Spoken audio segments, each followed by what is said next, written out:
Thanks for staying with us here on The Pulse. This afternoon, leadership of the rebranded United Party, Alan Tremantin, has unveiled an ambitious plan to make Ghana the economic powerhouse of Africa by 2040. Launching his Vision 2040 under the Paradise Project, Mr. Tremantin said his goal is to build a united, peaceful and prosperous national capital and a nation, of course, capable of driving the continent's growth. He stressed that unity, peace and security are vital pillars for lasting prosperity and for positioning Ghana as Africa's development engine. The United Party, he explained, aims to ensure equal opportunities for all, breaking the cycle where progress benefits only a few and empowering every Ghanaian to help build a new, inclusive and economically transformed nation. Listen. I've not quite heard them articulating their vision. You see, what a vision does is to articulate the aspiration. What is the overarching goal that you are looking for? How are people going to measure you? So if you say that my vision is to become the richest man, then that is your aspiration. That is your goal. And so if by the certain date you are not the richest man, it means you have failed. So articulating a vision is very important. And this is a fundamental problem in Ghana. Do you recall any party that has articulated to you a clear, concise vision by which we can measure their performance? We want to change the dynamics. The vision of the United Party is to make Ghana the economic powerhouse of Africa by 2040. By 2040. And that is what we call Vision 2040. And we are branding this as the Paradise Project. So by 2040, if the people of Ghana, by the grace of God, install us in power, then we promise them that by 2040, Ghana will become a paradise.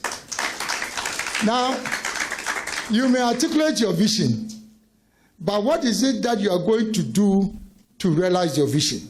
That is what your mission is. And our mission as a party is to build, one, a united, peaceful, secure, and prosperous country. Can you become the economic powerhouse of Africa if you are divided? No.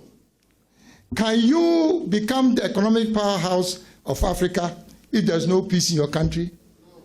Can you become the powerhouse if you are not secure as a nation? No. And this, together with prosperity, is what would make us the economic powerhouse. And also, our mission is to provide equal opportunity for all Ghanaians, not for some, but for all Ghanaians. What we have been witnessing since independence is that the opportunities are open for only a few people. The United Party is going to change that dynamics in Ghanaian politics. And it is to provide the opportunity for every Ghanaian to realize their full potential. If you want to become a carpenter, we want you to become the best carpenter in Ghana. If you are an electrician, we want you to become the best electrician. If you are a doctor, we want you to excel and become the best doctor in Africa by 2040. And the icing on the cake is that we want particularly the youth and the women and the vulnerable of our society. We want to focus on them. Ladies and gentlemen, the soul and strength of every political organization is anchored on its values. Say, uni esuna uni ebaya. You are nobody. You will become rich, but then if you don't have values, then nobody respects you. And so your value system as a political organization, for me, is your anchor.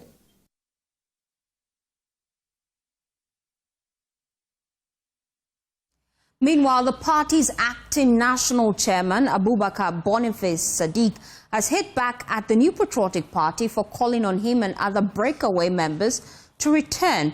He accused the NPP of expelling them after they declared support for former flag-bearer aspirant Alan Tremantin, insisting they have no intention of going back to the party. They were forced to leave. But today they claim they are giving us amnesty. What does amnesty mean? What crime has our new leader committed? What crime did I commit in NPP for you to sack me? And today you are telling me you are giving me amnesty. No way. No way.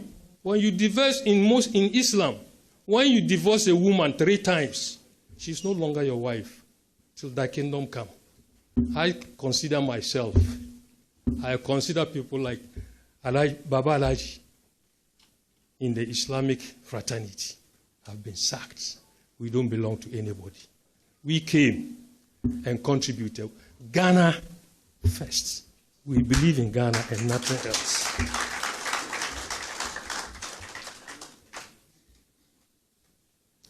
Our members include people, renowned people in this country. Some were members of parliament, cabinet ministers, some from NDC, some from NPP, PNC. Today they have come together to form what we call a united party. If they had forgotten, the UP was inaugurated when? 3rd November 1957. When Kwame Nkrumah was introducing what we call ADA, Avoidance of the Discrimination Act. This was where Otumfuo called Ochiame Bafo-Akuffo and said, look, gentlemen, Kwame Nkrumah is saying that by December, if any party formed based on religion, ethnicity, regionalism, that party will be banned by 31st December 1957. So you see, people are born being smarter than people who think they are in positions. Bafo-Akuffo was CPP, but by the instructions of Asantehene, he quickly moved around the whole country, pulled all the parties together, and then they came and formed a party called UP, United Party, because it was broad-based. It was no longer religion. It was no longer tribal, ethnicity, or regionalism. So this is what our new party is about. We believe in the old values, the core values that help to establish UP. But the name United Party is not new to Ghana's political story. The name carries a legacy deeply woven into the nation's post-independence history. The original United Party was founded as far back as 1957 and played a defining role really in shaping Ghana's early political evolution. Well, we've been putting together a quick summary of some of the key things that happened far back as in the 19s, and that's coming up on your screens right now as we look at the role they played and why this is important at this point in time for us to have this conversation. Just like I told you, they were founded as far back as 1957. And so we have a brief overview for you when it comes to the formation. It was formed in October 13th through the merger of several opposition parties. And it's quite imperative we let you know that these opposition parties include the National Liberation Movement, Northern People's Party, Anglo Youth Organization, Muslim Association Party, Togoland Congress, and Ga Shifi Mokwe. Pardon me, I'm not a Gam, but then that word I'm sure would resonate with a lot of Gam people. Now, according to little digging, this merger was necessitated by the avoidance of discrimination, and they quoted an act for which they put together this United Party. And so this afternoon on the polls, we'll be having a conversation really on why the Movement for Change have now decided to take up the name United Party.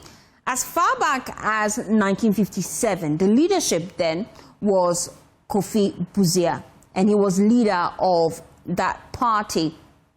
And then, when it comes to the role they played in Ghana's political landscape, the UP served as the main opposition party in the First Republic of Ghana from 1957, like I told you, when it was formed, till as far back as 1964, when Ghana became a one-party state. So the UP party, if you did not know, well, is deeply rooted in Ghana's history. And so we'll be having a conversation here on The Pulse and just find out why exactly Movement for Change have decided to transform and take up the name United Party. Now, the party's effectiveness, this is as far back as 1964, when it was eventually dissolved. The effectiveness of the party was curtailed when Ghana became a republic in 1960, and it was eventually dissolved in 1964 after the National Assembly passed a resolution calling for a one-party state.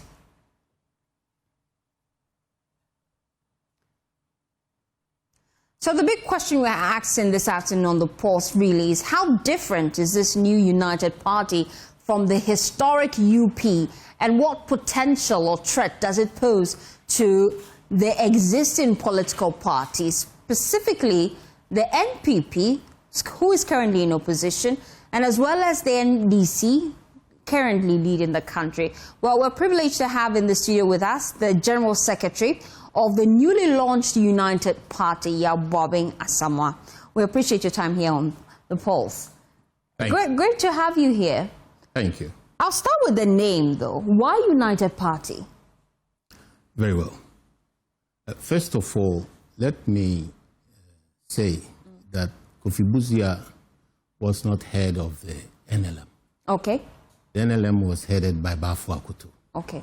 who was acting literally on behalf of, as we say now, the Asantehene then, or the cocoa farmers, the entrepreneurs who wanted to control themselves in terms of what they do and how they govern themselves. So they were fighting for federation as against one unitary land in Ghana at the time. So they formed the National Liberation Movement. It was headed by Akuffo-Addo. Dr. Kofi Buzia, Professor Kofi Buzia was head of the Ghana Congress Party. I see. Thanks for that education. So, now, let's move on to UP and why exactly you chose that name. We've chosen UP because at the time, the values the UP fought for, we believe, were relevant and became foundational to the later constitutional era that we are in now and sometimes take for granted. Because the avoidance, the UP at the time had brought together several different political groupings based some on traditional authority, like the Northern People's Party of Chiefs. That was the one led by S.D. Dombo. We didn't erase that. Then they had youth organizations like the Ga Shifemope in Accra. So you have the Northern group joining the GANs. You have the Muslim Association, that's religion. Then you had territorial claims from the Volta region. So we had about 7 basic parties coming together across the country to avoid being proscribed by a law that the then National Assembly had passed, the Avoidance of Discrimination Act, which demanded that every political party should be a national party. Indirectly, it helped because these parties were forced to come together to defend their liberty, their freedom to exist, and their rights to free association as well as speech. They wanted to continue to participate in governance, so they started fighting for rights. And today, we assume the right to free association is in the Constitution. We assume the right to speech is in the Constitution. We assume the right to movement. They are all in the Constitution. Then, those rights were not that easy. So they were foundational to the freedoms that we enjoy now. That's the first thing. They were also wanting to be of service to their people. So service with sacrifice. Many of those people who were involved in securing our liberty at that time endured a lot of pain and sacrifice in order to preserve that liberty. Again, they were for decentralized government.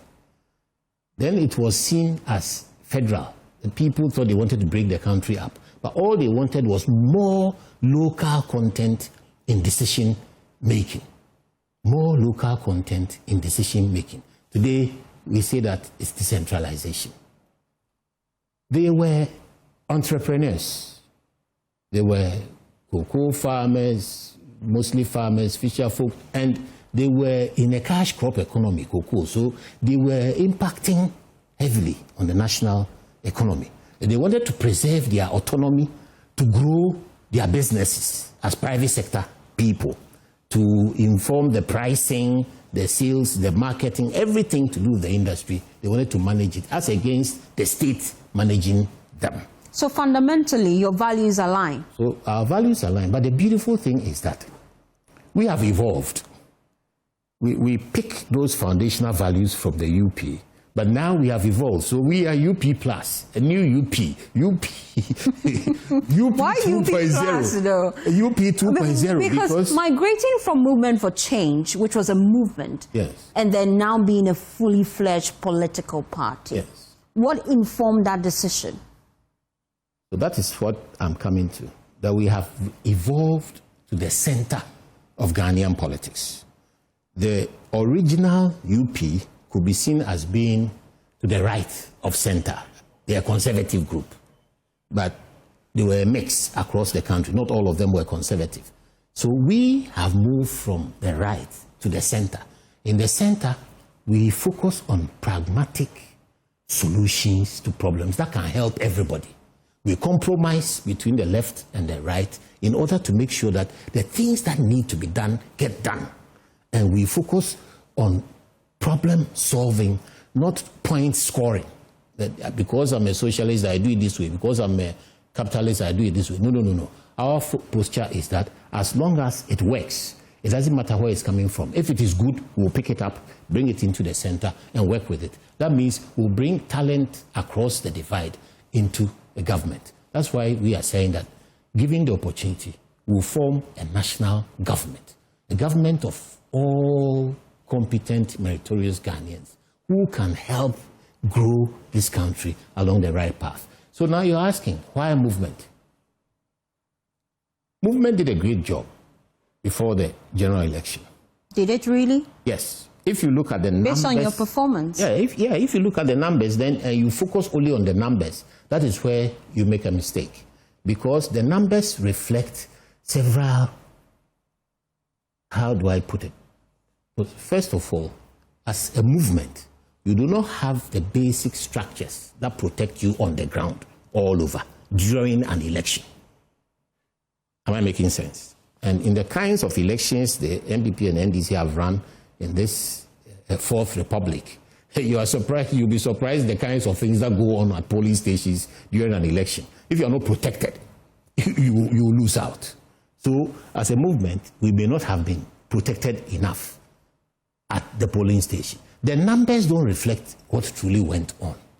That is the bottom line. So after the election, we have thousands of supporters across the country calling on us to formalize, to transition and become a political party so that we could have all the structures that will protect us all the way. That means now we can have MPs. And you know MPs play a big role at constituency level. They literally are the face of a party at constituency level. And they drive campaigning at constituency level. So have you completed the registration process? We have received our provisional certificate. From the Electoral Commission? From the Electoral Commission. It was the provisional certificate that we announced today that we have received. So now we are entitled to move ahead and finish building the party. So we are going to roll out the party across the nation. And people are eagerly waiting for us.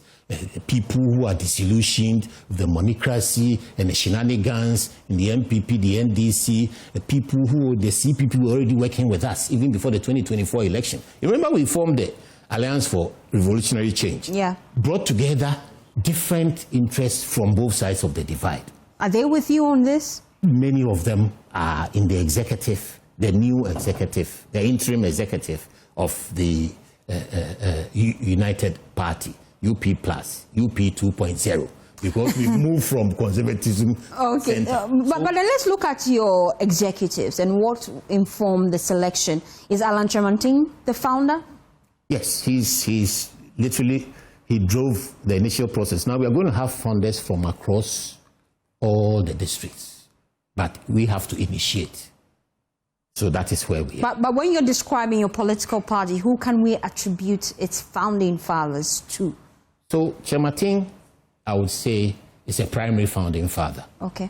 But all of us now, I also describe myself as a founding father. I see. Yes. I see that Boniface is on your team as well. Who? The former Zongo minister. He's the chairman. He's the founding father. He's of the your chairman party. of the party, interim chairman. All the executives on a provisional certificate are interim. So we are now going to have elections when we roll out the system. And when would that be? Oh, we've already programmed ourselves. We have action plans that will take us and we'll move forward in a very swift manner. But the core is that. But do you know the exact timeline so that we can work together with you? We will work with you. But timelines are strategic. We are not a political party, so I can't tell but then you now I wanted to that find out. Tomorrow I'll take off, because then it means somebody will have intent to stop me from taking off tomorrow. Is Alan Tremantin still the flag bearer for No, UP? we haven't reached flag bearer stage yet. So you're going to hold fresh elections? Everybody is interim. He's interim founder. He's founder and interim leader. Okay. Right? I am interim general secretary. Siddiq, all the executives, we have national executives, we have regional executives. We are now going to descend to constituency level and then polling station level. And everybody at this stage is interim. We are building a model party. Our intention is to build a party where the rules are clear, predictable, and certain. So anybody who wants to come in will not have to come through a narrow window or a narrow door and pay monies and turn over upside down and feel mafiaed and cheated. We want to get rid of all that. Is that the main reason behind the creation of this party? Because the leadership feels that whilst you were in the NPP, you were cheated. Is that the clear purpose? Rules and regulations. We have experience of all that. That's why we are building a model party. So when we have the elections, you can stand against Mr. Tremantin. The innovation we have is that you can choose election or selection. That is what we have designed. Our constitution is designed to offer two modes of access to office. But how's your regional representation, though? I'm quite interested in that, because we have officers as a political party now, if you complete the registration process, you would be competing across the country for representation. Looking at your performance during the last election, how do you plan to turn your fortunes around? That performance is not relevant to where we are now. I explained to you. So you would have to reflect. I said that the work we did on the ground did not reflect the results we had. There are many, many places where people had voted for us. We didn't have agents. People were standing there waiting to hear the results. And the declaration was that we had zero. Many, many places. So clearly something went wrong at the polling stations because we were disadvantaged as a movement. Something really went wrong. So those figures we discount. This party, the transformation of movement to the United Party, is not driven by the current executives. It is a groundswell because people believe in what we're doing. And they think that the movement structure did not help us to achieve what they wanted on our behalf. So they insist that we have a party. So now we have the party. People are already on the ground, securing offices, preparing themselves to become constituency executives. We already have a region. So there'll be elections across the country. You want to contest for president, once the rules are out, you can contest Mr. Tremantin if he wants to contest. I don't even know yet if he wants to contest.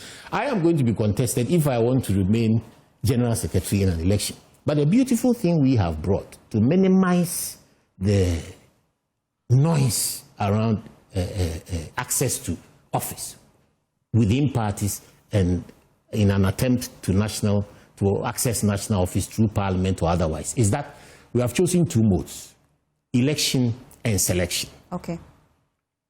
Where we find people of solidity, competence, and strength, we will need to distinguish between them. We have an election.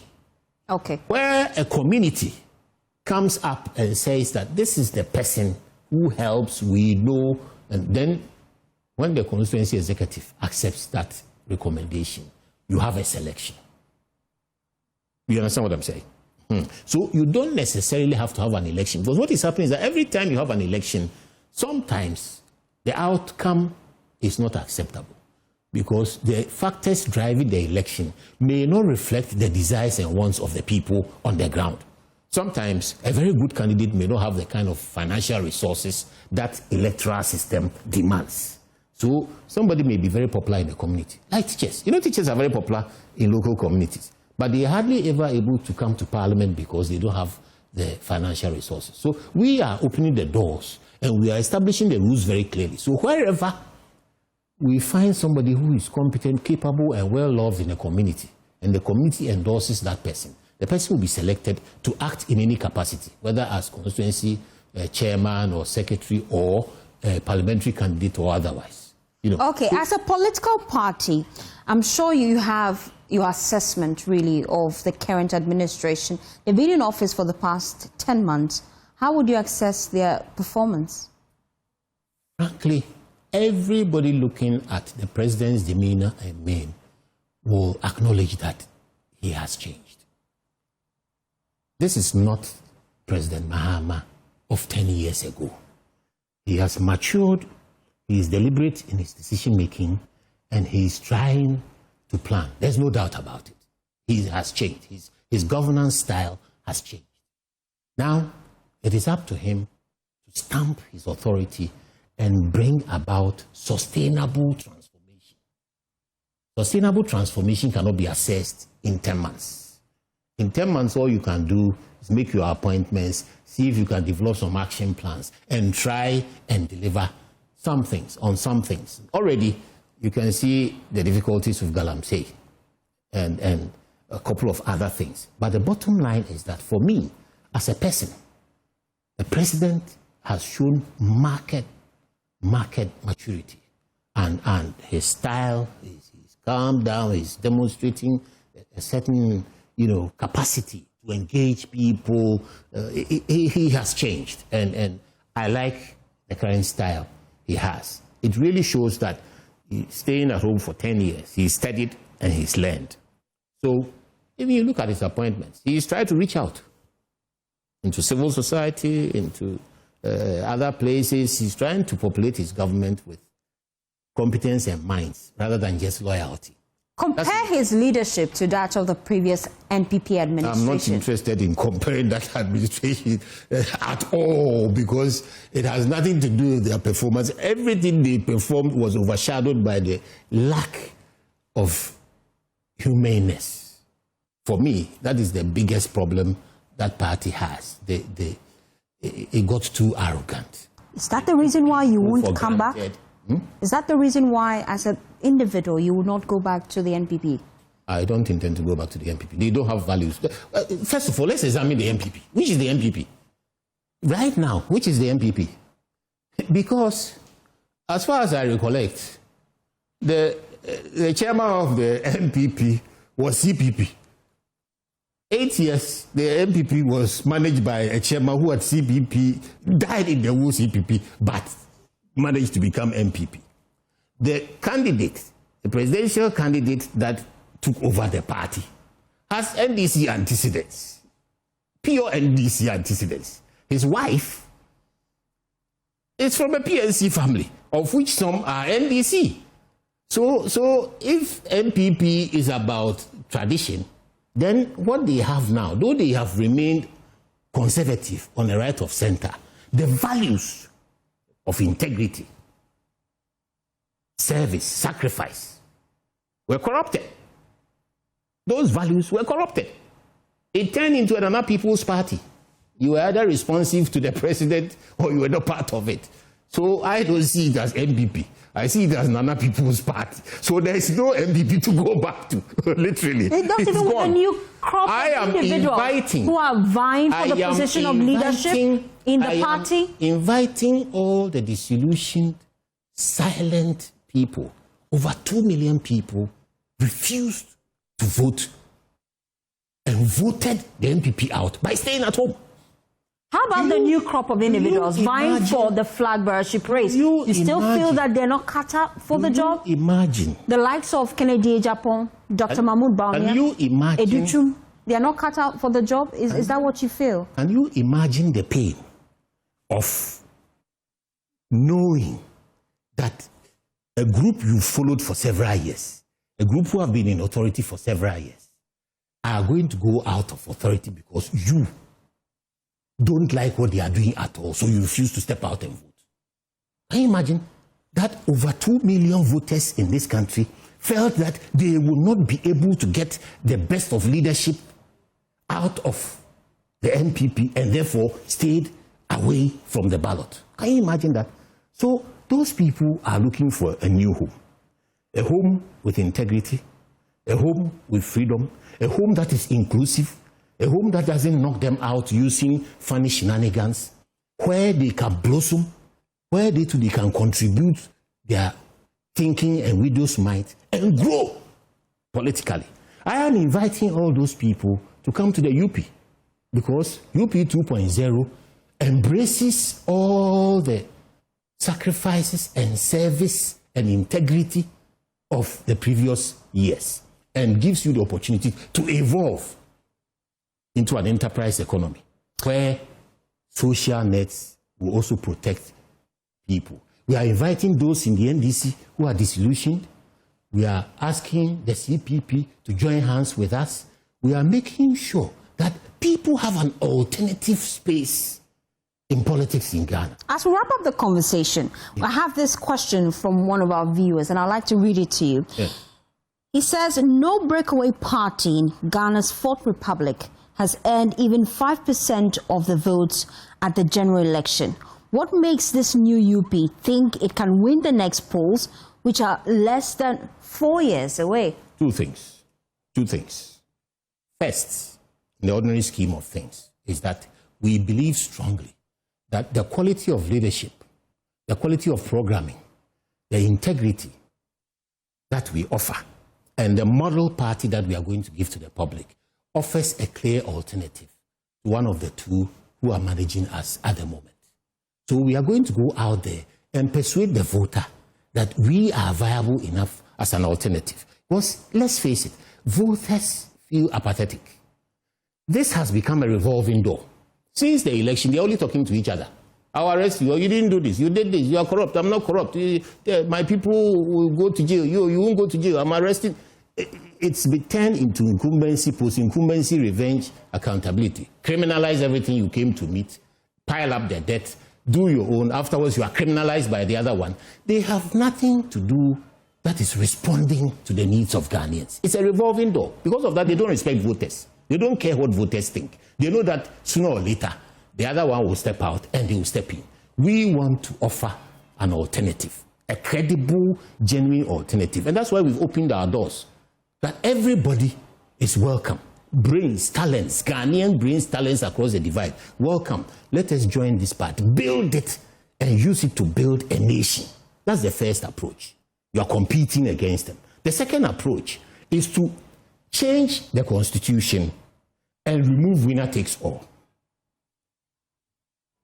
Article 63.4, 63.5 is creating this winner takes all. It is that which is empowering these two parties. Okay. Because, let me explain that very briefly. Just give me a minute or two. 63.4 requires a runoff between the top two. So inevitably, the top two, they use the smaller ones, Ghana support, and then once they are in government, they empower themselves and leave the smaller ones out. We have proposed.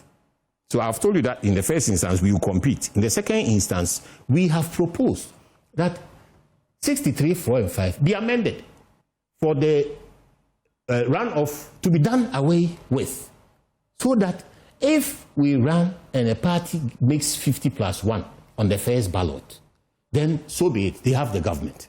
If they don't make 50+1, then we expect them to bring on board smaller parties for a power-sharing arrangement that will take them beyond 50+1. That way, smaller parties will also be empowered, and many, many more Ghanaians, very talented Ghanaians, can participate in government. So you break the monopoly of the two. So those are the two paths we are driving along that we believe is going to put the United Party 2.0, the United Party Plus, in power. The competitive edge we bring to a model party where everybody on all sides can come in transparently on merit, giving an alternative to the two narrow doors on the two sides, and constitutional change, which will realign the constitution into coalition government style. South Africa, recently, ANC and the white supremacist government party had to come together in alliance to govern the country. Are you aware of that? Yes. Netherlands, last year, all the parties, none of them could make a majority in elections. They came together and selected an independent to lead them as prime minister. So in Ghana, if we do away with the runoff, then it means that any party that falls short of 50+1 will be asked to form a coalition, share power with smaller parties, so that together we can grow the country, break winner takes all, and remove that revolving door which is causing corruption, creating problems for us, not solving our problems. Simply have two groups talking to each other. Well, just before we wrap up, I'm just getting a question here from one of our viewers. The messages, they just keep flooding in. We're trying to wrap up. So try and do this in 1 minute for me. 1 minute. Depends on how long the question is. Please ask him, where would he have been in the NPP flag bearership race in terms of the camp? Should he still be with the NPP, even though he has told us emphatically that he will not return to the NPP? The interesting thing is that I'm a lawyer. Okay. And I don't do hypothetical. The question is so hypothetical, it's not funny. It's a wishful question. Another question briefly. How would the UP react to members or group of members who may tomorrow announce their defection from the party over some grievances? 1 minute. Yes, we have grievance processes. That's why I say we are transparent. We have a manual that governs all we do. Everything we do is based on rules that we have established. You understand? So if you have a grievance, you operate within the rules. If the rules are not able to resolve, then you have the freedom to join any group. You see, in this country, no single politician or group of politicians can lay claim to any tradition and say it's theirs. It's all an amalgam. The MDC brought together old UPP people, CPP people. You know, we move out in and out of parties. The parent, Progress Party, after UP, there was Progress Party, Dr. Buzia. After Progress Party, this tradition of the right split into two. So you welcome that, in fact? UNC and PFP, they split up. The UNC joined the Nkrumah's group then and helped them to win a runoff. So you welcome it? Welcome what? If any member of your current party decides to defect? No, it's a dynamic process. Okay. You come into a party and, like I'm saying, you operate within the corporate structure of the party. Okay. If you're unhappy and the grievance processes in the party cannot contain and resolve your unhappiness, you are at liberty to determine the way forward for yourself. But we will do our very, very utmost best to make sure that everybody is welcome. That's why we've established transparent, clear rules. Where there are no rules and there are shenanigans and monocracy and mafia and all that, that's where you have problems. I went to an election, I was mafiaed, and then they wouldn't allow me to do what they did. And then afterwards, I'm angry and I want to leave and all that. No. This one, the rules are clear. Thank you so much, Yaw Buaben Asamoa, for joining the conversation here on The Pulse. As we wrap up the conversation, let me just get the brief reaction of a political scientist. Dr. Sar Santi joins the conversation here on The Pulse. I appreciate your time. You've heard some of the key values that the UP is professing. What's your thoughts on their performance so far and their chances in the upcoming polls? Oh, it's business as usual. Political parties will leave the space and then turn to become a new party and all that. But what we do know is that once you talk about mass party, it's an amalgamation of various political parties, including splinter groups and all that. So what we are going to witness is not new in Ghanaian politics. The big challenge for this political party is that Ghana is traditionally rooted in a two-party system, that over the years, no other third force has been able to survive.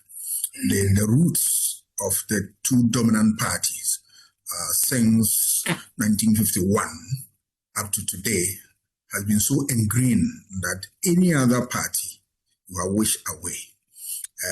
They have nice ideas and all that, and I know, they are going to make noise. But as to really how they can be able to beat the two dominant political parties of the NDC and NPP, I'm afraid it's an impossible adventure. But what they can also do is to take away some of the shine of the two dominant parties by creating such an enabling environment for one of the dominant parties to win power at all times. But it tells you that they can be part of the kingmakers group that can determine, a lot in terms of who becomes the leader of this country. But they themselves, I'm afraid, I love them. I love the ideas and all that. But to win power, I'm afraid, is an impossible adventure. It's like looking to pick a pin in an ocean. Impossible, you say, but Ghanaians are tired of the duopoly and they're pushing for a third force. You don't think they can make it? Ghanaians just make noise about it. But over the years, what effort have they done to bring in splinter parties that have come up in the Fourth Republic? We've seen reforms. We've seen other groups. Have they considered them? No. They just talk. But the two traditions are so much ingrained within the political space. Yes, I like Alan Kyerematen. He has served his country with honesty and distinction. A man of ideas and a man of integrity. People following the parties are giants, stalwarts within the political space. But I'm afraid to win power, it will take them hell. Thank you so much, Dr. Santi. But still on politics, this time we're shifting our attention to the New Patriotic Party and their upcoming flag bearership race. Well, the campaign trail is in full swing with all 5 aspirants crisscrossing the country in a fierce bid to win over delegates. Recent opinion polls suggest some candidates may already be pulling ahead. On the polls yesterday, we engaged with teams representing candidate Japan Yaw Buaben and other key individuals. But this afternoon, our attention shifts to the camp of the former Vice President, Dr. Mahama Bawumia. And joining me in the studio really for this crucial conversation is lawyer Kwesi Botre Jr. He is a member of Dr. Bawumia's communication team and a legal practitioner as well. He's also a close aide to the former Vice President. We appreciate your time here on the Pulse. I'm sure you've been monitoring the conversation. You may have some thoughts about this newly formed UP party. Good afternoon to you. Good afternoon to everybody. I wouldn't have much to say except to wish them well. I mean, it's you don't feel threatened? Not at all. I mean, we are focused on election 2028 and we welcome all competitors, and so we don't feel threatened at all. In fact, all the things they are saying, they said similar things during the 2024 elections. But interestingly, Cheddar actually beat them, and so we are just hoping that this time around they get their things right, and then, we welcome them, we wish them well. It's within their rights to form a political party, and so we wish them well. Right. And let's move to the campaign trail. Where's your candidate as we speak? Dr. Mahama Bawumia is currently the Bono East region. He started his campaign by engaging stakeholders within the 4 major big regions, Greater Accra, Ashanti, Eastern and Central region, where he engaged former executives of our party, current executives of our party, former MMDCs, former members of parliament, parliamentary candidates, the Regional Council of Elders and Patrons, where he communicated to them his vision to contest the flag bearership race again and also to solicit their support. Currently, he's engaging the constituency executives. He's going to visit all 276 constituencies across the country to also engage the polling station executives, to share his ideas with the polling station executives, and also to solicit for their support. Currently, he's in the Bono East region. Yesterday, he engaged with delegates in the Sini East and West constituencies and ended the day at Atebubu Amantin. This morning, he was at Pru East. He's currently at Pru West. He's supposed to end the day at Kentampo South. And so far, it's been good. If you look at some of the videos, going around on social media, you could clearly see that the people want Dr. Bawumia to lead the New Patriotic Party into the 2028 election. And it is because the main idea and focus and aim of a political party is to win political power. And the people and you think of the Dr. new Bawumia is the man for the job? Absolutely. The people to win of power in 2028? Absolutely. How do you plan to separate him from the ills of the previous NPP administration, for which the party lost the previous elections? I would say that, you see, the previous NPP administration performed creditably well.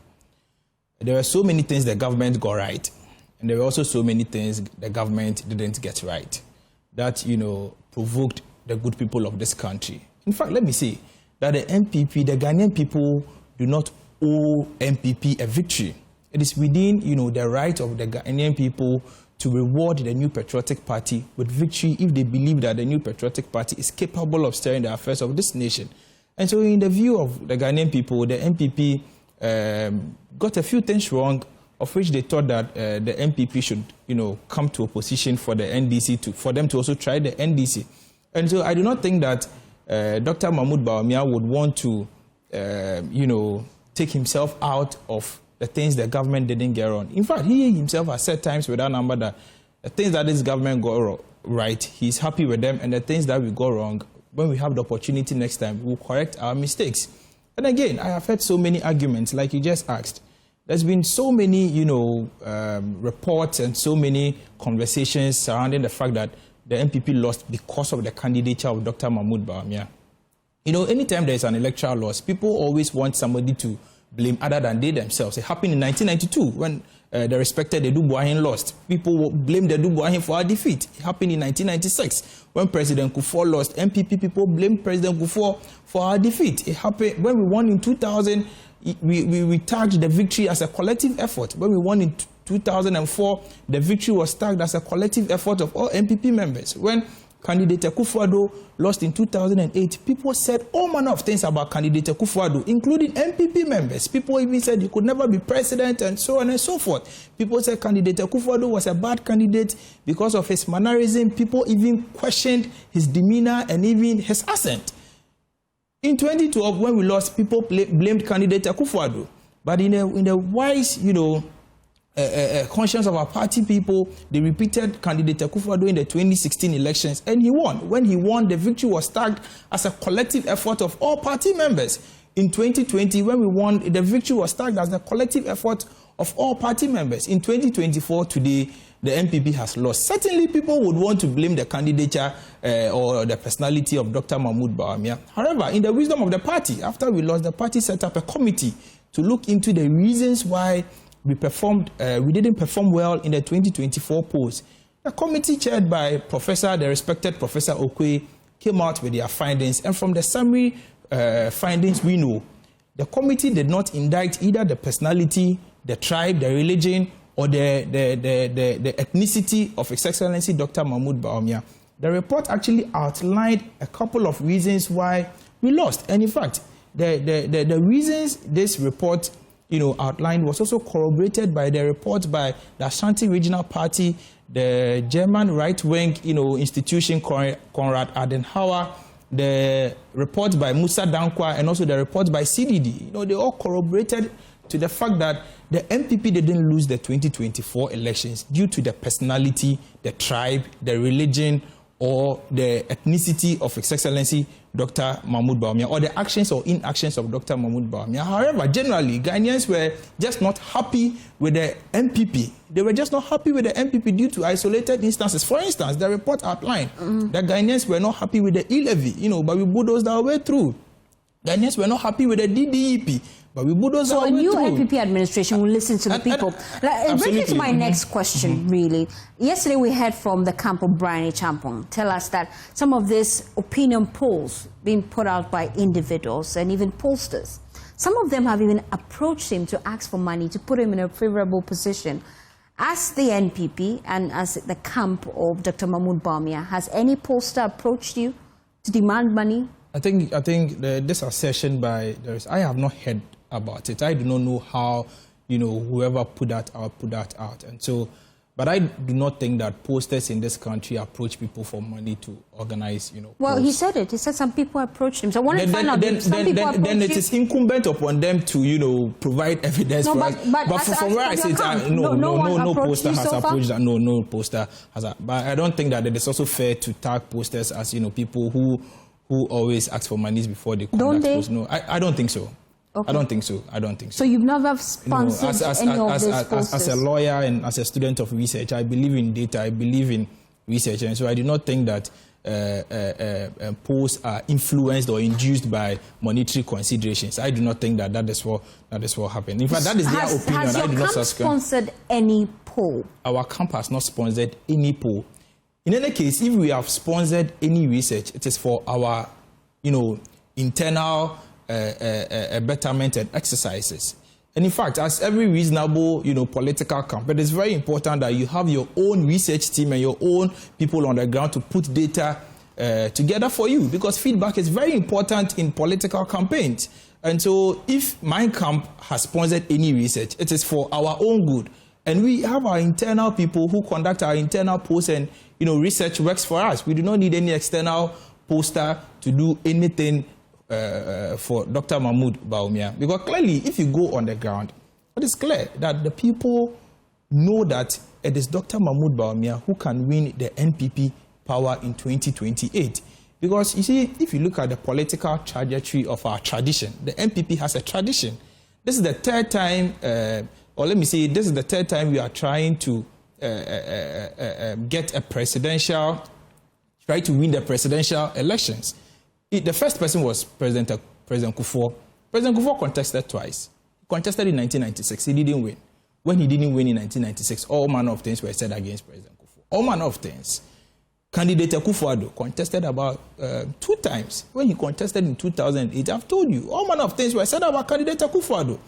In 2012, all manner of things were said about him. All talk. But it took the conviction of our party people to repeat the candidature of candidate Akuffo-Addo. And you think the delegates, they have the conviction to choose Bawumia again? They have the same conviction to choose Bawumia because they know it is Dr. Mahmoud Bawumia who can win the NPP power in 2028, because they know that we didn't lose the 2024 elections due to the candidature of Dr. Mahmoud Bawumia. And again, let me use this opportunity to dispel some propaganda going around. Yesterday, I heard the respected Kennedy Japan. In fact, that's what I was coming to. I wanted you to respond to that directly. He stated that should he be given the nod to steer the affairs of the party, he will not concede defeat as early as your candidate did, as far back as 2024. How do you respond to that directly? Yes, I think that, in fact, before I respond to that directly, let me say that all the aspirants contesting in the NPP presidential race are fit and qualified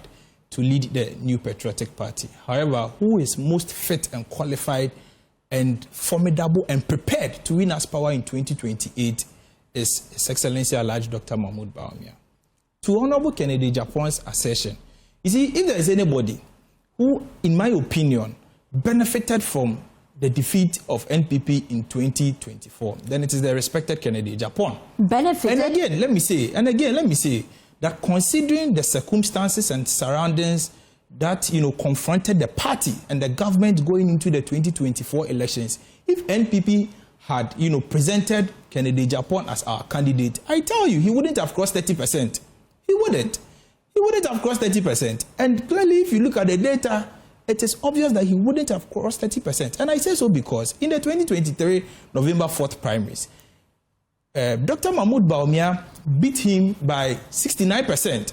And so clearly, if you want any politician who is most popular in the New Patriotic Party, you take out President Akuffo-Addo. The next in line is His Excellency Dr. Mahmoud Bawumia. And so if he beat you by 69% and you got our 30-something%, what makes you think that you are more popular than Dr. Bawumia and that you would have won the 2024 elections? But how did the laws benefit him, really? The laws, he benefited from the laws because now he is everywhere chastising, trying to malign Dr. Mahmoud Bawumia. When his utterances cost us in the 2024 elections, because of course, his utterances cost you the election? Yes. A lot of people believe that his utterances cost us in the 2024 elections, and I do not think that that's a lie. That is an absolute truth, that his utterances cost us in the 2024 elections, because you have such an influential figure in the New Patriotic Party who, picked up fights against religious bodies. He was everywhere attacking the personality of Dakiwad Mills, Bishop Obinim, and Nigel Gazy, a whole lot of religious leaders, picked up fights with women, insulting women. In fact, he was even insulting his own party people. You insult the very people who wish to vote for you. I do not think that is proper, and that his actions caused us in 2024, and he is part of the reasons why we are here today. They blame everything on the government of the day. In fact, all the persons contesting His Excellency Dr. Mahmoud Bawumia, with the exception of Engineer Kwabena Japan, all the other persons were part of the government. Honorable Kennedy Japan was part of the government. He was part of the legislature. The respected Baine Champo was part of the government. He was actually a cabinet member. The Honorable, the respected Dr. Duchum was also part of the government. And so it is very unfair to blame everything, on the tables of Dr. Mahmoud Bawumia. But Dr. Mahmoud Bawumia, as a courageous, as a firm leader, he has not, run away from taking the blame and to be held accountable. That is why he's going around telling the party people that, yes, indeed, there are so many things we got right. He's learned his mistakes, and that if the party people bring him back in 2028 or repeat his candidature in 2028, we are going to do so many other things right. You see? So, just talking about what you do right, as we wrap up the conversation, what's your strategy really to even get the delegates on your side, even before that upcoming crucial election in 2028?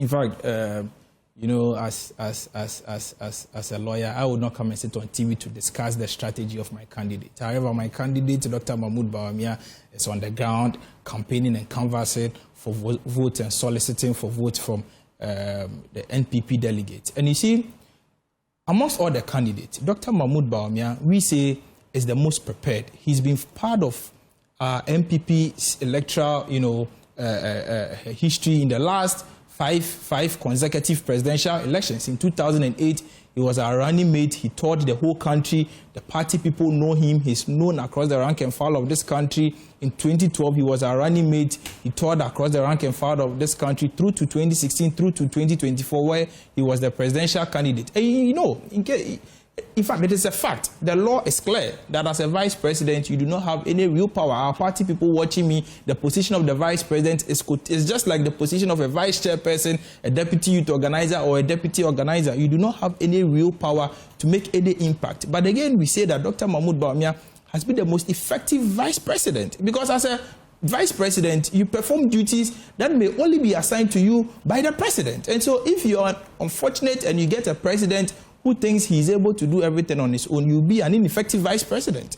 But Dr. Mahmoud Bawumia has distinguished himself clearly as one of the most effective vice presidents, and I am very confident and clear in my mind that he will be one of the most effective presidents that the NPP would ever produce. And so I am confident that the party people know what Dr. Mahmoud Bawumia can do. He's been with them. They know that he's most popular. They know that he's most marketed. They know that he's most prepared, most decisive. They know that Dr. Mahmoud Bawumia doesn't take erratic decisions. He's not an erratic politician and an erratic personality. They know that he thinks before he does whatever he wants to do. And so, like I say, it is unfair for anybody to think that the NPP lost 2024 because of Dr. Mahmoud Bawumia, and that we cannot win because of his candidature. They also make the claim, as a land, they also make the claim that Dr. Mahmoud Bawumia performed abysmally, and so we do not need to repeat him. I'm sure you've heard of such claims. In fact, in the 2024 elections, you realize that in 1996, when the NPP lost, we won only 2 regions in Ghana. We won the Ashanti region and the Eastern region. In 2008, when we lost, we won only the Ashanti region and the Eastern region. In 2012, when we lost, we won only the Ashanti region and the Eastern region. But in 2024, even though we lost, we won the Ashanti region, the Eastern region, and the Northeast region. In fact, the Northeast region was the only region where our vote appreciated by 25%. And also, you realize that about 2.1 million people who voted for the NPP simply decided not to vote for the NPP again. And so the people who voted for us in 2020, for one or two reasons, just decided not to vote for us in 2020. And so now that the party is focused and regrouping and re-strategizing for Victory 2020, once the party repeats the candidature of Dr. Mahmoud Bawumia, we are going to have an advantage over the NDC, because the NDC is also going to go through a chaotic situation in selecting a flag bearer. And so clearly, Dr. Mahmoud Bawumia's candidature is going to give us an added advantage over any other candidate. And I say that NPP's surest bet to Victory 2028 is Dr. Mahmoud Bawumia and not any other candidate. Briefly, it will be a gross disaster. Yes, it will be a gross disaster to repeat any other candidate. As we wrap up the conversation, what's next on the campaign trail? Where next will he be going to? He will be in the Bono East region tomorrow as well. From the Bono East region, he will do Tyne, Banda, Wenchi in the Bono region, and then head straight up north to the Northeast region, where he will go to his home region to also inform, his kinsmen and his brothers and friends and colleagues in the Northeast region of his intention to contest. And then from there, he'll move to the Savannah region. My very good mentor and senior Honorable Abu Jinapo's region, where he would also engage the people of the Savannah region. I am very sure and very confident that the people of Savannah region at this time going to reward Dr. Mahmoud Bawumia with not less than 85 to 90% of the delegates vote. And so from there, he will then move to the Upper West region, where after Upper West region, he will sit at the decision table and decide where next he would have to go. Thank you so much for your time here on The Pulse. Well, you're still watching The Pulse. When we return after this quick turn, we'll tell you more about the heat ongoing in the DVLA and the key concerns being raised about their charges and sports fines. Please stay with us. Thanks for staying with us here on The Pulse. Well, this afternoon, the NPP MP is turning the heat on the Driver and Vehicle Licensing Authority, accusing it of charging illegal fees.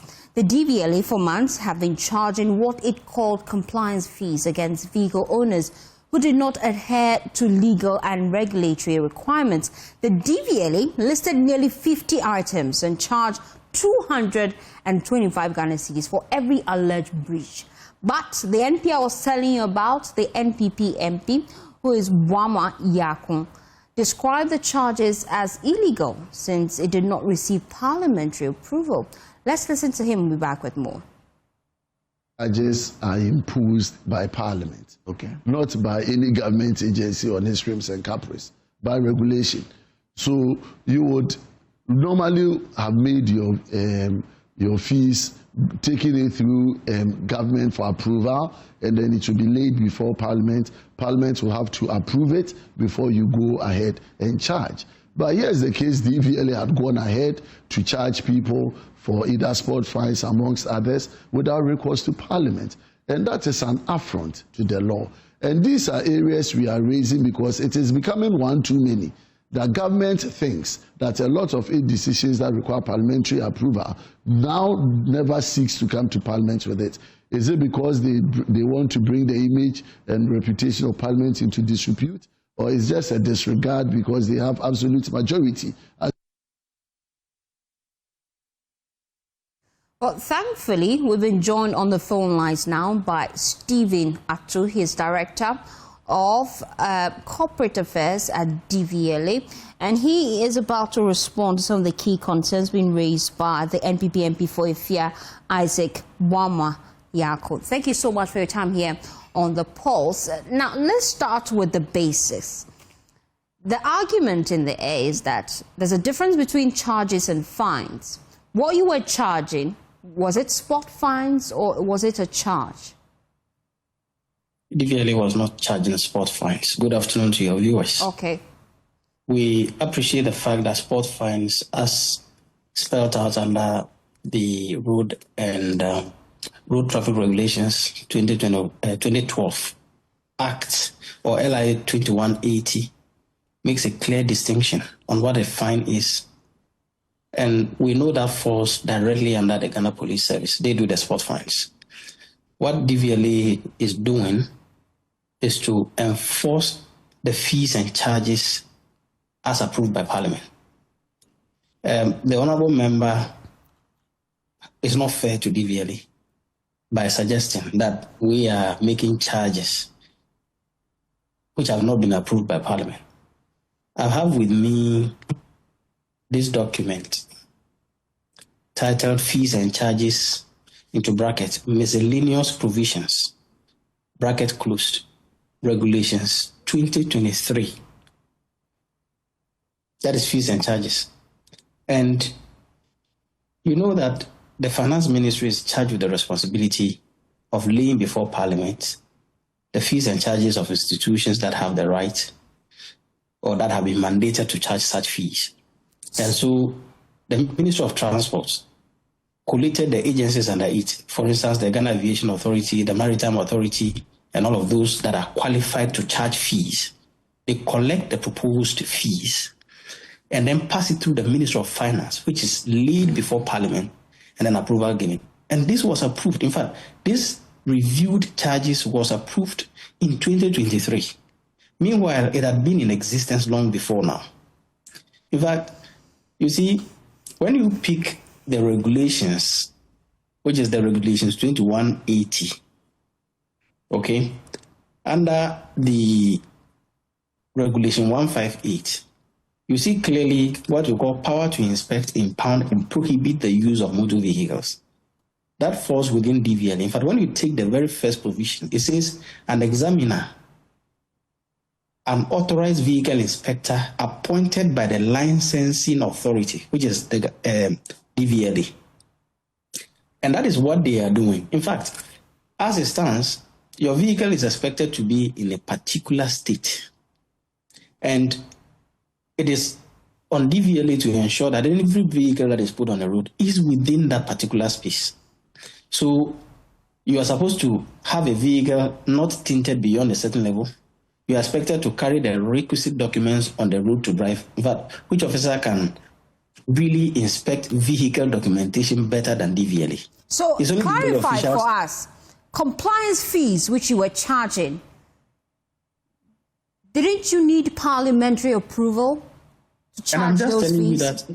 I just told you that these compliance fees were actually approved by Parliament under the Fees and Charges Act, Regulation 2481. In fact, look at it here. Stated clearly, this amount 225, when you open the document on page 120, you see clearly non-compliance / unauthorized modification. So if you have a vehicle that you've modified that has not been authorized by DVLA, you are supposed, and the fine there is 225 Ghana cedi. It's stated out in the regulation directly. So the impression being created that DVLA began enforcing and making demands for payment for non-compliance, figures that have not been approved by Parliament, is not true. That's the point I want to emphasize. Regulation 2481 spells out these figures clearly. So that assertion is really not true. Now, what engagement with our compliance team means is that, you see, there are a lot of people who have defective documentation on our roads, but who you cannot get the opportunity to get them to pay unless they visit DVLA office. So what our compliance team began doing was that they go out there, determine or inspect vehicles, and when they find those instances which do not comply with the regulations, they block your car in the system. Now, from the understanding we are having, some individuals rather proposes that, oh, let's pay off so that I don't get blocked, because when you go back to DVLA to rectify the situation, you'll be compelled to pay the 225 depending, and each offense is 225. So they will itemize them and then give you the bill to pay. Some customers opt to pay, or some clients opt to pay instantly, and people misconstrue that to mean a spot fine. Otherwise, you have a choice of allowing your vehicle to be suspended or blocked in the system when you go to DVLA. And they tell you immediately to go and rectify the situation. So before you come to DVLA, you must ensure that all the defects that you've detected have been fixed. And then when you come, you make the payment, and then they unblock you and renew your roadworthiness for you. So that is exactly the exercise that has been undertaken on our roads. And so if that's the case, why then did you suspend the compliance charges? Yes. So you see, even from the first question you asked, was it a spot fine or a compliance charge? You see, that also does not take away the fact that when you come to DVLA, for instance, to renew your roadworthy, and we find out today that your roadworthy had expired 4-5 months ago, there's a delinquency charge that you pay, which is charged on you on a monthly basis. You have to clear that before the vehicle gets the roadworthy renewed. So that confusion as to whether it is even a fine or a charge, which we know very well that we are not imposing spot fines on the people. It is important we have conversations like this. Again, you know, for instance, if a vehicle comes from home, let's say BMW, the vehicle is tinted from the manufacturer. This, our laws as we have currently, make specific provisions. When you have a tint beyond a certain level, you are required to be charged to pay, and then you go and rectify it. My sister, under such a circumstance, a brand new vehicle you can see, which comes with that. But people are adhering strictly to the law. We want to see where there's a possibility of making amendments to accommodate some of these instances. We'll use the opportunity to educate the public a little more better. Then we'll reintroduce them on the road after we are sure that we have done enough public sensitization. And then the compliance charges would be enforced rigorously. So how long would this public sensitization be for before you reintroduce the compliance charges enforcement? We intend that we'll use up between now and the end of the year to intensify our public education. And then we believe that after the turn of the year, we would have had enough public engagement. And then, I mean, it's the law. You know, don't forget the law. They always tell you ignorance of the law is no excuse. We are applying a human face. In fact, so long as, you know, even the MP didn't know that this fees and charges was approved. But again, that is the law. But we are applying a human face to say, look, we think that we still need to engage a little more.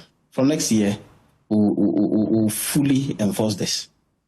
Thank you so much, Stephen Otter. He is Director of Corporate Affairs for DVLA.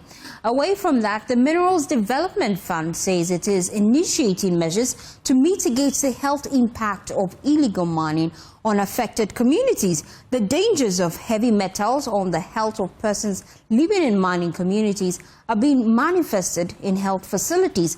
Administrator of the fund, Dr. Hannah Louisa Bisiu-Kote, says government is adopting a holistic approach to developing mining communities.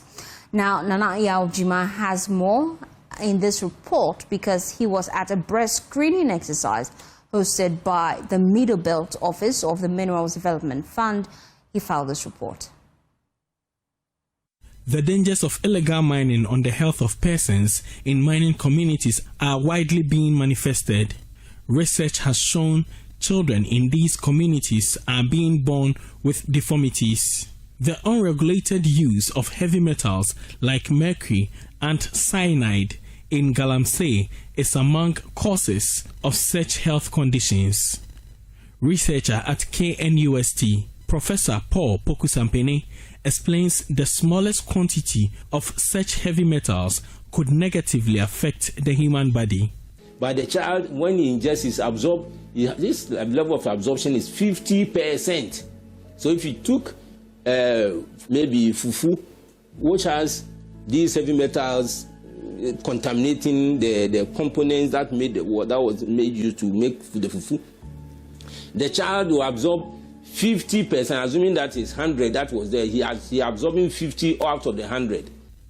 In protecting the communities, the Minerals Development Fund is rolling out a plan to detect health conditions and support communities in dealing with them. The first phase of the health support includes screening for early detection of some cancer cases in mining communities. Administrator of the fund, Hannah Louisa Bisiu-Kotei explains intentions to roll out a holistic approach to health challenges in the area. Because of the contamination of our water bodies and other stuff, cancer and other sicknesses or other infirmities, if you want to put it, have actually, has been afflicting our people living in the mining communities. The Mineral Development Fund is approaching the community development in a holistic manner, where if you are building a cheap compound, you are not building it for sick people. You want to build a cheap compound for prophylactic purpose, preventive. If you have to cure sometime, that's fine. But I want to make sure that our people are educated in terms of their health needs, and also things like breast cancer awareness. Yes, as we move forward, we move into cervical cancer screening and support for women.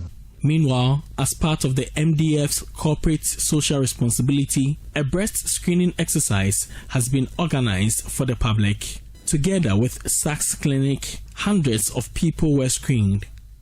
For Joy News, Nanaya Ojima, Kumasi.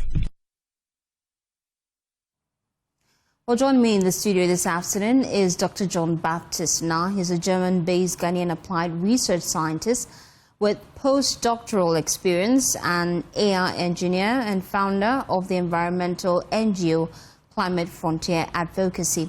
We appreciate your time here on The Pulse. We've just been hearing from government there are different strategies to deal with illegal mining. From where you sit as a researcher, do you think the various tactics we're employing is actually going to yield us the results that we desire? Thank you, Faustina, for having me, and good evening to your viewers. As you will know, the phenomenon of galamsey is a very serious environmental matter. And I'm one of those who has been keenly focusing on this or following this galamsey menace. And we've all read about the impacts of this illegal small-scale mining.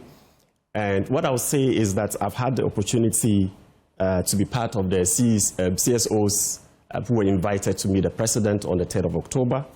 And although I had my reservations about how we are seriously fighting this environmental canker, I've come to realize that the current government is putting in a lot of effort to be able to clear up the mess. And so I'll give the current government a commendation for putting in measures to be able to more or less contain the problem, because we have to first of all contain the problem in order to find sustainable solutions. But having seen what they have done, they've done a lot of arrests. Over 1,400 arrests were made, some fines were destroyed, and the Attorney General at that meeting with the CSOs talked about reviewing the Minerals and Mining Act, Act 703, that was passed in 2006.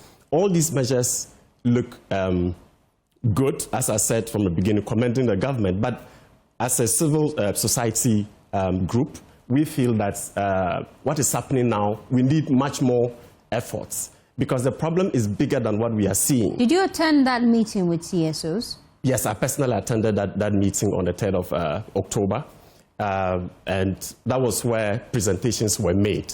And I realized that the government is really putting a lot of effort to do this. But we believe that we have seen this happening for a very long time. Illegal mining has been with us for a very long time.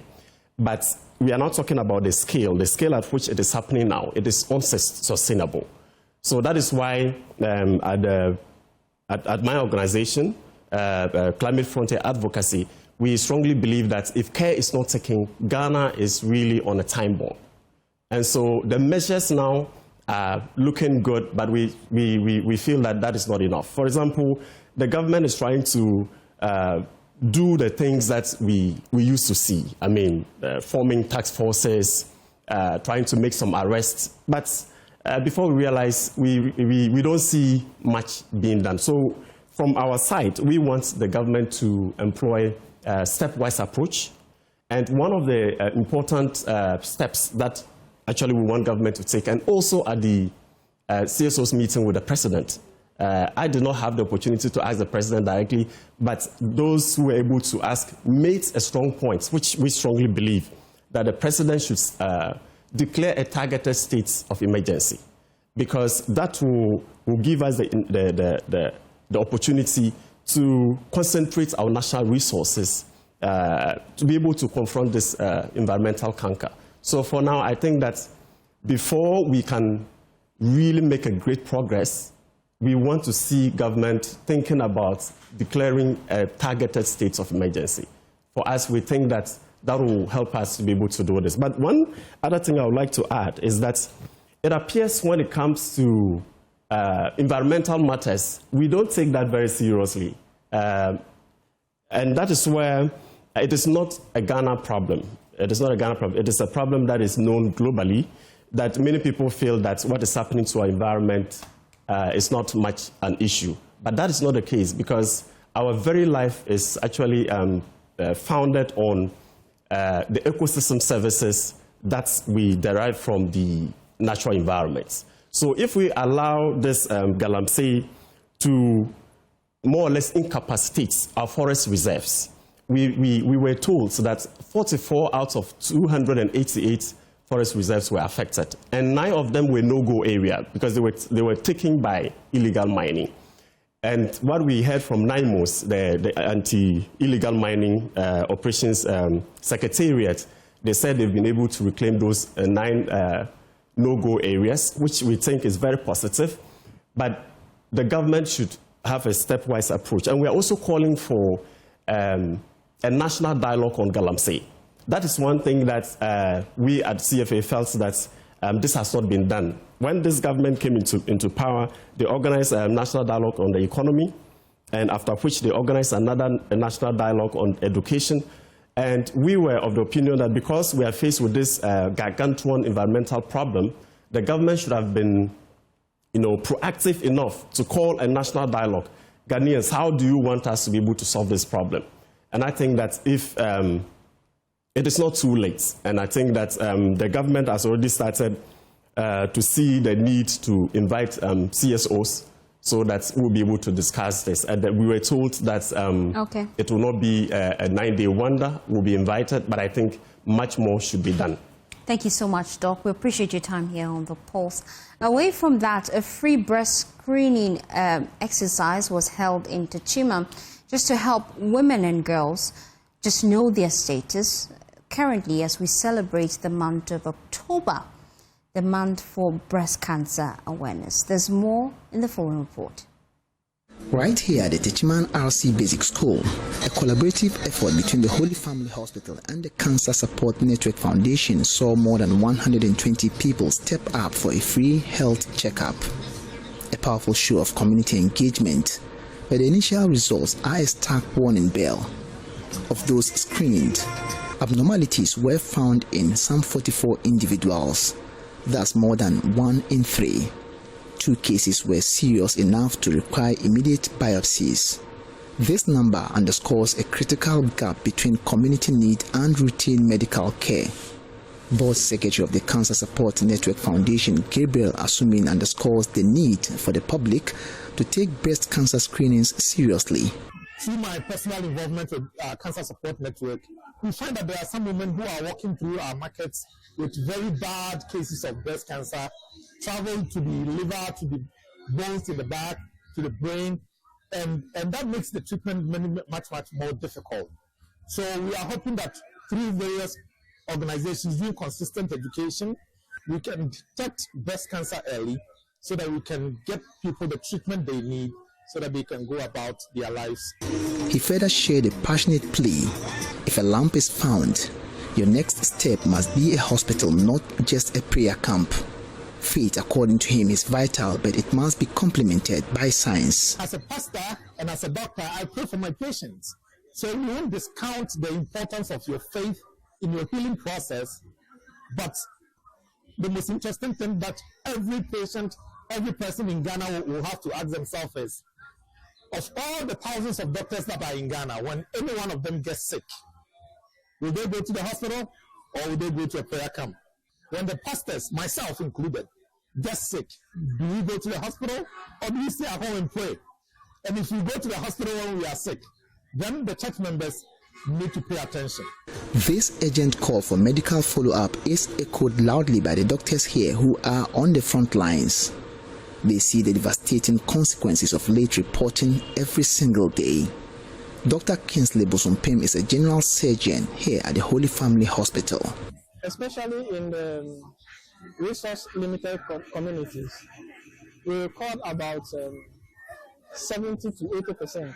In other words, 7 to about 8 out of 10 patients will come with what we call locally advanced or metastatic. Now, early breast cancer is curable.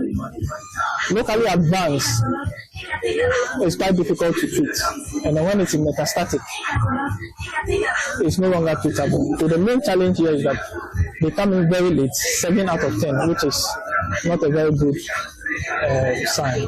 54 new cases in just 6 months, a stark number that highlights the critical need for prevention. This is why the message from experts is so consistent and clear. We started our clinic, breast clinic, not too long ago, and the cases are rising. For the first half of the year, 2025, we have been able to diagnose 54 cases of breast cancer. Compared with last year, we are recording high numbers of cases. So we need to put the data together and can make it. So the message from Techiman is one of urgency wrapped in hope. While the numbers are rising, the power to change the outcome lies in early detection. The success of this screening proves that when services are brought to the community, people will participate. Anna Sabit, Joy News, Techiman. So watching the Pulse, stay with us. We'll be back to tell you all about the HR conference shortly here on the Pulse. Well, thanks for staying with us here on the Pulse. We're turning our attention now to the upcoming HR Focus Africa Conference. It's happening here in Accra. And guess what? I have with me in the studio the Vice Chairperson of HR Focus Africa Conference, Irabna Nikwe. Thank you so much for your time. I also have with me Leslie Koka. He's Marketing Associate at Translight Solar. And I hear that you're major sponsors of this year's event. Let me start with Irabna, really. What is this conference all about? So the HR Focus Africa Conference is Ghana's premier gathering of HR practitioners and business leaders. We've been doing this since the year 2012, and we've been consistent in providing a platform for shared learning and business growth. We focus on pouring into HR practitioners because we see that people are really the engine of every organization. And sometimes as an HR practitioner, what you're looking for is a solution or to a problem you're facing. And that solution may be with the next HR practitioner. So we create these platforms for shared learning and for conversations that are pertinent when it comes to the world of work. This year, we're having the conference at the Accra International Conference Center, and we're gathering minds and voices from across the world. We have the Chartered Institute of Personnel Development's president, Right Honorable Chloe Smith. She is also a previous cabinet minister from the UK. She'll be joining us and she'll be bringing that global perspective. Locally, we have Professor Victor Ajeman. He's the chairman of the Public Services Commission, and he will also be giving a keynote speech. And we will be graced to have the Minister of Employment as well coming by the event. And we're just having conversations around equity, innovation, and impact. We were looking at how best to provide equity for our staff, for our people, for our workers, making sure that our work is meaningful and impactful, and we're finding ways to be innovative in the work that we do. So that's just something that we're doing. That's just a summary of who we are and what we do as HR Focus. I see, because the job market is flooded with individuals who are looking forward to acquiring jobs. But the bigger concern is that some individuals lack the skill. Is that something that will come up during this conference? How HR practitioners can actually spot the skills they need for the job market? Exactly. So you've actually hit the nail on the head. One of the main topics that we're speaking on is reimagining skills, learning, and career pathways for Africa's future. Right now, the world is very digital, and if we don't upskilling is when you improve upon your skills to be able to fit in a particular role instead of you losing your job because the terrain has changed. We hear of AI, and whether we like it or not, it is mainstream now. You'd find that businesses even use AI in recruitment. We use AI in our businesses. The CIPD president from UK is coming to speak about integrating innovation and AI into human capital strategies. So instead of seeing AI as a replacement, how can we integrate it into how we deal with them, into how we strategize around them, into how we empower them to run our businesses and how to grow things in business. So it's one of the main topics that we're talking about, and we're leveraging the fact that we have voices from across Africa so that it's not just, a local conversation. We're having the conversation that would speak to policy making here in Ghana, but we also are looking outward so that how can our people here in Ghana, our staff, our talent be built up to meet the world stage, the global standard that is expected of us. I also hear that you have the HR Focus Award coming up this year as well. Tell us all about it and how they can be a part of the scheme. Yes, so the HR Focus Africa Awards happens every other year. So this is one of the years that it's happening. So it wouldn't happen next year, it would happen next 2 years. Okay. We award best practice, excellence in HR. It's irrespective of your industry. It's open to all industries. It's open to all HR functions. We're doing organizational awards. We're doing individual awards. There's different awards that are available to be won. So it's currently closed to be nominated. But if anybody's interested, they can get connected with us at HR Focus U across all social media platforms. You can visit our website, hrfocusevents.com, on the updates on the next one. But you should be in the room, because apart from the fact that we're awarding HR practitioners and HR teams across industries, would also be talking about what they're doing that makes them worthy of that award.